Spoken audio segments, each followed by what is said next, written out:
Chapter 12. Alice's Evidence. "Here!" cried Alice, quite forgetting in the flurry of the moment how large she had grown in the last few minutes, and she jumped up in such a hurry that she tipped over the jury box with the edge of her skirt, upsetting all the jurymen onto the heads of the crowd below, and there they lay sprawling about, reminding her very much of a globe of goldfish she had accidentally upset the week before. "Oh, I beg your pardon," she exclaimed in a tone of great dismay, and began picking them up again as quickly as she could, for the accident of the goldfish kept running in her head, and she had a vague sort of idea that they must be collected at once and put back into the jury box, or they would die. "The trial cannot proceed," said the king in a very grave voice, "until all the jurymen are back in their proper places. All," he repeated with great emphasis, looking hard at Alice as he said so. Alice looked at the jury box and saw that, in her haste, she had put the lizard in head downwards, and the poor little thing was waving its tail about in a melancholy way, being quite unable to move. She soon got it out again and put it right. "Not that it signifies much," she said to herself. "I should think it would be quite as much use in the trial one way up as the other." As soon as the jury had a little recovered from the shock of being upset, and their slates and pencils had been found and handed back to them, they set to work very diligently to write out a history of the accident, all except the lizard, who seemed too much overcome to do anything but sit with its mouth open, gazing up into the roof of the court. "What do you know about this business?" the king said to Alice. "Nothing," said Alice. "Nothing whatever?" persisted the king. "Nothing whatever," said Alice. "That's very important," the king said, turning to the jury. They were just beginning to write this down on their slates, when the White Rabbit interrupted. "Unimportant, your majesty means, of course," he said in a very respectful tone, but frowning and making faces at him as he spoke. "Unimportant, of course, I meant," the king hastily said, and went on to himself in an undertone, "important, unimportant, unimportant, important," as if he were trying which words sounded best. Some of the jury wrote it down important, and some unimportant. Alice could see this, as she was near enough to look over their slates. "But it doesn't matter a bit," she thought to herself.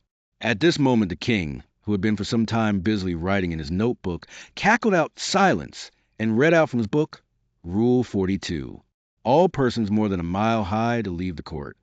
Everybody looked at Alice. "I'm not a mile high," said Alice. "You are," said the king. "Nearly 2 miles high," added the queen. "Well, I shan't go at any rate," said Alice. "Besides, that's not a regular rule. You invented it just now." "It's the oldest rule in the book," said the king. "Then it ought to be number 1, said Alice. The king turned pale and shut his notebook hastily. "Consider your verdict," he said to the jury in a low, trembling voice. "There's more evidence to come yet."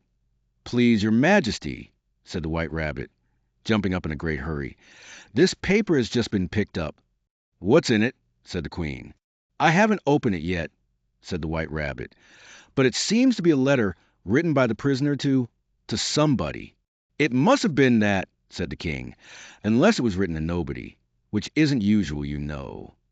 "Who is it directed to?" said one of the jurymen. "It isn't directed at all," said the White Rabbit. "In fact, there's nothing written on the outside." He unfolded the paper as he spoke, and added, "It isn't a letter after all. It's a set of verses." "Are they in the prisoner's handwriting?" asked another of the jurymen. "No, they're not," said the White Rabbit, "and that's the queerest thing about it." The jury all looked puzzled. "He must have imitated somebody else's hand," said the king. The jury all brightened up again. "Please, your majesty," said the knave, "I didn't write it, and they can't prove I did. There's no name sign at the end." "If you didn't sign it," said the king, "that only makes the matter worse. You must have meant some mischief, or else you'd have signed your name like an honest man." There was a general clapping of hands at this. It was the first really clever thing the king had said that day. "That proves his guilt," said the queen. "It proves nothing of the sort," said Alice. "Why, you don't even know what they're about." "Read them," said the king. The White Rabbit put on his spectacles. "Where shall I begin, please your majesty?" he asked. "Begin at the beginning," the king said gravely, "and go on till you come to the end. Then stop." These were the verses the White Rabbit read. "They told me you had been to her, and mentioned me to him. She gave me a good character, but said I could not swim. He sent them word I had not gone. We know it to be true. If she should push the matter on, what will become of you? I gave her 1, they gave him 2, you gave us 3 or more. They all returned from him to you, though they were mine before.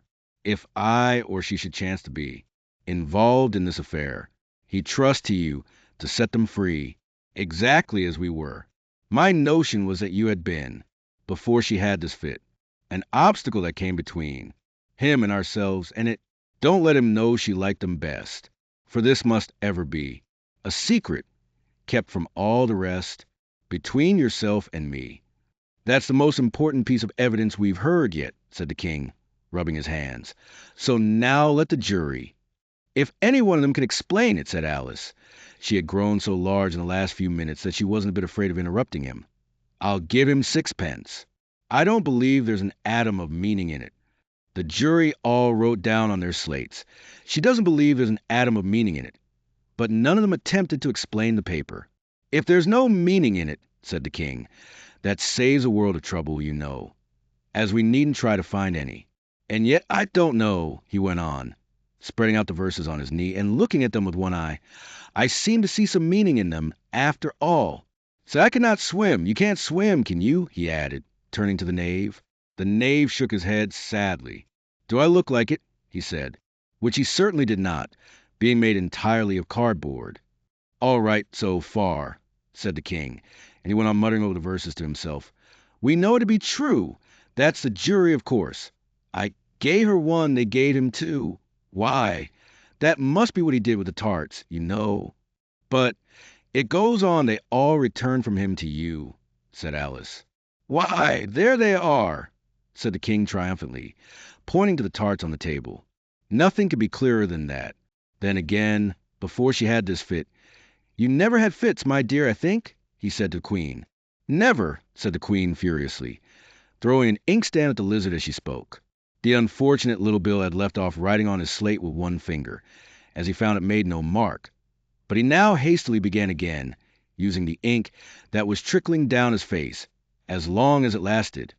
Then the words don't fit you, said the king, looking round the court with a smile. There was a dead silence.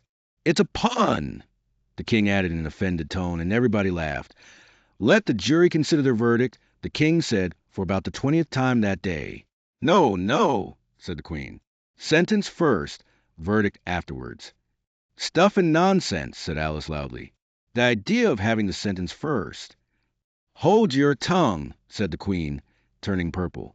I won't, said Alice. Off with her head, the queen shouted at the top of her voice. Nobody moved. Who cares for you, said Alice. She had grown her full size by this time. You're nothing but a pack of cards. At this the whole pack rose up into the air and came flying down upon her. She gave a little scream, half of fright and half of anger, and tried to beat them off, and found herself lying on the bank, with her head in the lap of her sister, who was gently brushing away some dead leaves that had fluttered down from the trees upon her face. Wake up, Alice dear, said her sister. Why, what a long sleep you've had. Oh, I've had such a curious dream, said Alice, and she told her sister, as well as she could remember them, all these strange adventures of hers that you had just been reading about. And when she had finished, her sister kissed her and said, It was a curious dream, dear. Certainly. But now run into your tea. It's getting late. So Alice got up and ran off, thinking while she ran, as well she might, what a wonderful dream it had been. But her sister sat still just as she left her, leaning her head on her hand, watching the setting sun, and thinking of little Alice and all her wonderful adventures, till she too began dreaming after a fashion, and this was her dream. First, she dreamed of little Alice herself, and once again the tiny hands were clasped upon her knee, and the bright, eager eyes were looking up into hers. She could hear the very tones of her voice, and see that queer little toss of her head to keep back the wandering hair that would always get into her eyes. And still as she listened or seemed to listen, the whole place around her became alive with the strange creatures of her little sister's dream. The long grass rustled at her feet as the white rabbit hurried by. The frightened mouse splashed his way through the neighboring pool. She could hear the rattle of the teacups as the March Hare and his friends shared their never-ending meal, and the shrill voice of the queen ordering off her unfortunate guest to execution. Once more the pig baby was sneezing on the Duchess's knee, while plates and dishes crashed around it.